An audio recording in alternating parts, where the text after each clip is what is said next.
पड़ोसी देश पाकिस्तान अपनी आदतों से बाज नहीं आ रहा है। उसकी आतंकी फैक्ट्री के 2 गुर्गे इस समय यूपी एटीएस के शिकंजे में हैं, जिन्होंने कई बड़े खुलासे कर सुरक्षा एजेंसियों को चौंका दिया है।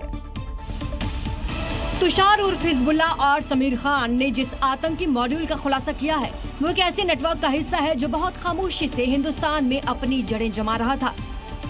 मुल्ला मुनीर की टीम ने इन दोनों संदिग्ध आतंकियों को क्या काम सौंपा था, ये भी जान लीजिए। सूत्रों के हवाले से खबर है कि दोनों संदिग्ध आतंकियों ने कबूला है उनकी तैयारी लखनऊ और दिल्ली में आरएसएस के दफ्तरों पर हमला करने की थी।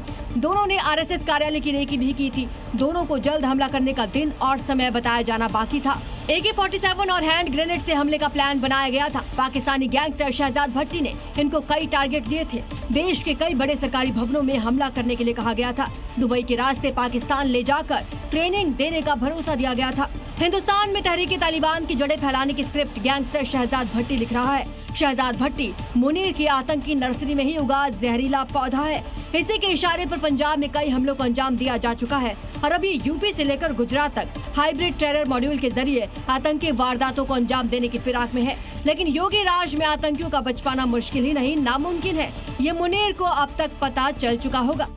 उत्तर भारत के ज्यादातर हिस्सों में इन दिनों भीषण गर्मी और लू का कहर देखने को मिल रहा है। उत्तराखंड के मैदानी इलाके भी अब इसकी चपेट में हैं, जिसे लेकर अब स्कूलों के समय में बदलाव कर दिया गया है।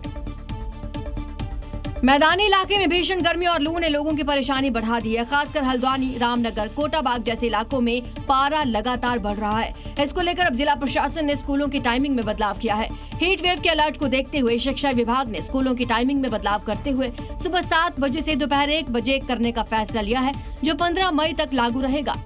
दरअसल उत्तराखंड का मौसम इन दिनों अलग अलग रूप में नजर आ रहा है। पहाड़ी इलाकों में बारिश की संभावना है, वहीं दूसरी तरफ मैदानी इलाकों में गर्मी ने विकराल रूप ले लिया है, मानो अप्रैल के महीने में जून वाली तपन हो। यूपी के बुलंदशहर से आपस में खूनी जंग की हैरान कर देने वाली तस्वीरें सामने आई, जहां 2 पक्षों के बीच विवाद ने हिंसक रूप ले लिया। मामला इतना बढ़ गया कि सड़क पर पथराव के साथ फायरिंग भी की गई का माहौल है। इस घटना का एक लाइव वीडियो सामने आया, जिसमें एक युवक पथराव और फायरिंग करते हुए साफ देखा जा सकता है। इस खूनी झड़प में हनीफ और हसीन नाम के 2 शख्स घायल हुए, जिनके सिर और पैर में गंभीर चोटें आई। तनाव बढ़ने पर पुलिस मौके पर पहुंची, कई उपद्रवियों को हिरासत में लिया गया। पुलिस गंभीर धाराओं में केस दर्ज कर मामले की जाँच में जुटी है।